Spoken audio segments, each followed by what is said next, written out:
Hey everybody, welcome to the third part of this three-part series where I am playing through a quest of Descent, in particular the Heirs of Blood campaign. And in this third part of the video, by the way, you haven't caught the first two parts, check in the description down below for links to those videos. But in this third part, I'm going to execute what's referred to as the campaign phase, which is basically a phase of the game that takes place between quests as you progress through these campaigns. And usually, well, typically a campaign in the set is 9 games that are divided between 4 quests that are Act 1 quests, 4 quests that are Act 2 quests, and in the middle you'll have an interlude quest. Now, after you are done, first of all, you clear all your heroes of all damage, of all fatigue. They do not carry over into the next quest. So that's always very good news. You clear up the pieces, obviously, the tiles and all the tokens, and you put them away. Now, in the campaign phase, first of all, what we do is we decipher the rewards that the opposing sides, both the heroes and the overlord side, accrue or acquire based on who won the particular quest. By the way, for those who were anticipating the outcome of the quests of that I just previously played in the second encounter, I was able to win as the heroes. They were able to defeat Baron Zakharov and get the victory. So therefore, because the heroes were able to win, they got additional gold added to them, plus some gold from the treasure that they had searched. They also each got an experience point, as well as the Overlord got an experience point for that as well. Because the heroes won, the game specifies that the next quest in this campaign is going to be the Kaladin's Crossing quest. And that's found right here on the back of the quest guide. You have a map, and the map is very helpful, not just only for, an illustration or what have you, but it's also helpful because you're going to actually interact with this during what's called the travel phase. But we'll move on to that shortly. Okay, so we know the rewards, the gold that we've acquired, and all that stuff. Now, the next thing we're going to do is we're going to do the shop phase. And now the heroes collectively can use their money. Now, I had 50 coins collectively prior to this quest. Now that I completed the quest, I accrued 100 more coins. So the heroes collectively have 150 coins. So they have some spending money. And what's going to happen is you're going to take the shop item cards and you're going to shuffle them, and then you're going to draw 5 cards. Right here, you got 5 cards. And you've got these 5 cards are the ones you can choose. And you could buy as many as you want as long as you could afford it. So, for example, I have 150 coins. All of these are affordable. There's 2 that are, well, actually, no. The crossbow is 175. I cannot afford that. But the light hammer and the iron spear each cost 75. So I could theoretically buy both of them. They're both different weapons. Now, remember, on the lower left hand corner of these cards, you see how much hands it takes. So that shows how much weapons a hero can occupy or equip at the same time. But at the end of the day, if you have those all available to you at the beginning of your turn, that's when you make the decision as to which ones you will equip. So I have that. I also have the steel broadsword, which once per attack roll, it allows me to re-roll 1 red power die, which is really, really good. This iron battle axe isn't too bad either because it has the Pierce 1 surge ability, which is great. The way Pierce works is if players roll shields, your Pierce ability allows you to ignore that many shields. So, for example, Pierce 1 means you can ignore 1 shield. So that's a very helpful one too. But you know what? The ability to re-roll a red power die, that's going to be so hard to pass up. And it only takes 1 hand to wield this, as opposed to the iron battle axe. So we're going to spend 100 of our coins, and we're going to get this steel broadsword. Now the question is, which of my heroes should I give this to? I think I'm going to actually give it to Alveric. And the reason why I want to give it to Alveric here is because his weapon, the iron mace, only allows him to roll a blue and yellow die. So now if he has the steel broadsword, he'll be able to wield more. Now it's interesting because he's got the shield, yeah. So he'll be able to roll red dice when he attacks. So yeah, that's just the way to go. We're going to get the steel broadsword for Averick Albright right here. And we're done with the shopping phase, right? So now we're going to do the experience phase, which is where we take our experience points and we acquire new skills based on those points. So Averick Albright has 1 experience point to spend because he's been spending it from quest to quest during this campaign of mine.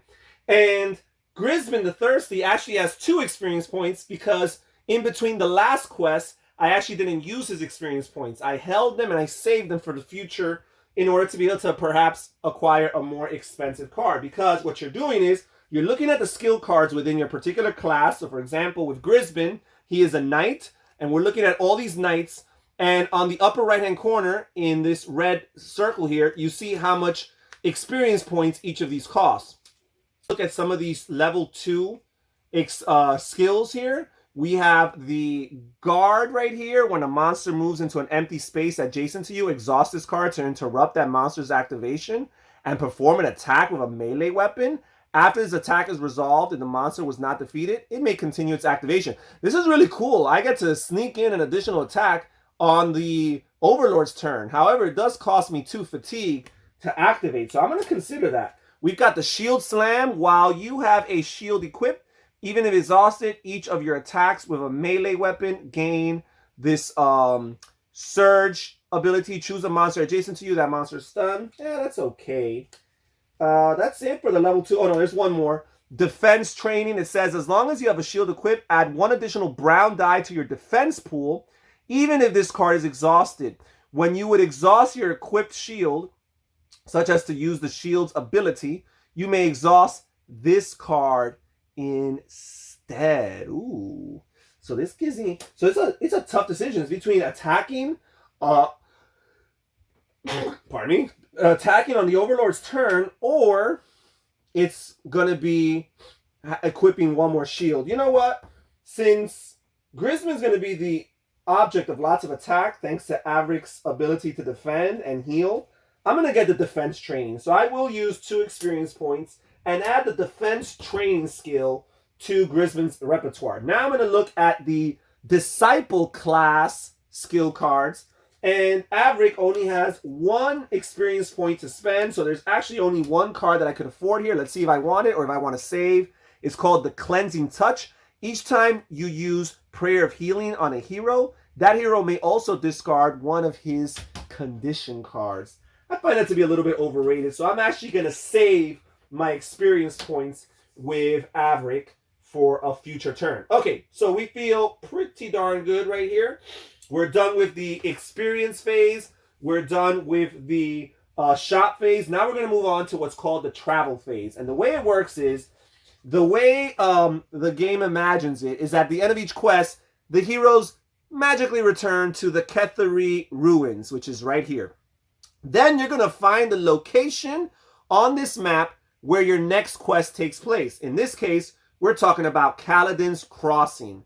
And you're going to find the path that leads there. So in this case, the Pt3 ruins has a path that leads right there to Kaladin's Crossing. And along the way, you find all of these different symbols, which you're going to interact with as you draw the top card from the travel deck. So we're going to look at the top card of the travel deck, and we're going to find this river symbol here, because that's the next symbol after the Pt3 ruins on the way to Kaladin's Crossing. And here we have the river symbol, and we're going to read the event that takes place and see how it affects us. It says, a traveling sage gives you access to his library.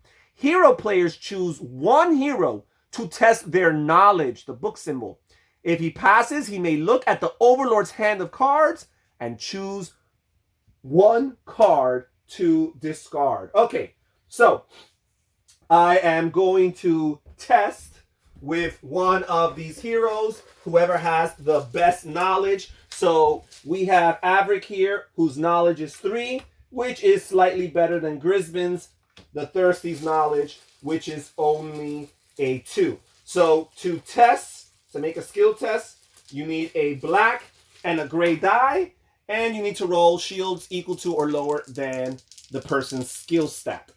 And here we rolled 3, which is exactly the same as his knowledge stat of 3, so he passes that test. So what we're going to do is we're going to simulate the shuffling of a hand.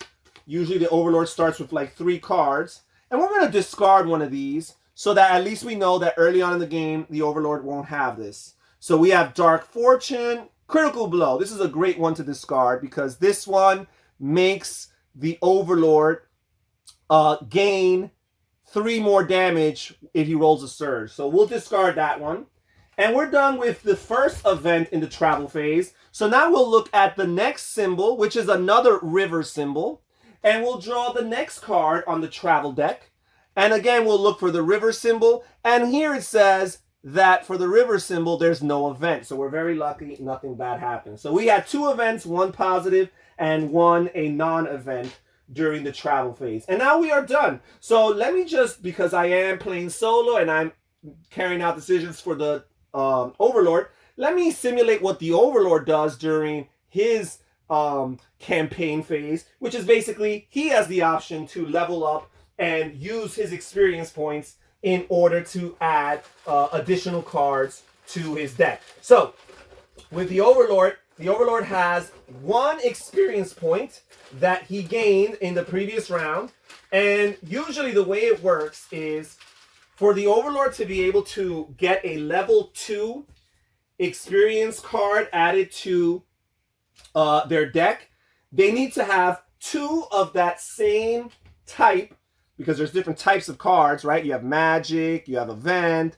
Actually, in the bottom it says you have Magus, you have basic, you have warlord, right? You need to have 2 of those level 1 types before you can get a level 2 card. So I only have 1 Magus, I have 1 warlord, and I have 1 universal. So I don't have 2 of any individual type, which means I'm not eligible. This Overlord's not eligible to get a level 2 card. So what I'm going to do is I'm going to look at all the level 1 cards. And since I am not actively really making decisions for the Overlord, I'm trying my best to create an automatic system here, or a random system. I'm going to shuffle all the level 1 Overlord cards. And I am going to draw 3 of them. And if any of them match the type, right here we have Universal, Warlord, and Saboteur 1. So what we're going to do is we're going to get Saboteur 1 because they don't have a Saboteur yet. So now they'll add this Saboteur level 1 card to their deck, and let's see what it does. It says, trap, play this card after a hero opens a door or searches. That hero and each hero within 2 spaces of him tests. Actually, this card, for the way I play with a solo variant, would not be very helpful. So instead, I'm going to shuffle between these 2 cards here. And we have Dark Fortitude. Play this card after rolling defense dice. Add 2 shield to the results. Okay, so we already, I think, had one of those. So we'll add another Dark Fortitude card to the Overlord deck. And what's really cool is the Overlord, at the end of their campaign phase, can actually call their deck, if they so choose, by getting rid of a card and keeping it to a minimum of a 15-card deck. So we're going to see a card here that perhaps is not so relevant. I think this card is great for when a hero enters an empty space, the Tripwire card. I've already gotten rid of 1 Tripwire, so we'll get rid of a 2nd Tripwire card and strengthen the Overlord's deck because now they have a good amount of level 1 cards in their deck and not so many level 0 cards. And that's pretty much it. That is the campaign phase, and now we heroes get ready to embark to Kaladin's Crossing and take care of that upcoming quest. And that's it for this 3-part series. Thank you guys so much. Please consider watching one of the videos that you see on the screen. Comment down below. Thank you for supporting this channel. Also, check in the description down below for a link to our Patreon account so that you can see how you can support this channel further and become more involved in the behind-the-scenes process. Research and find a tier that works for you. This is Harry saying take care, everybody. Stay safe, stay healthy, and have fun gaming. Bye-bye.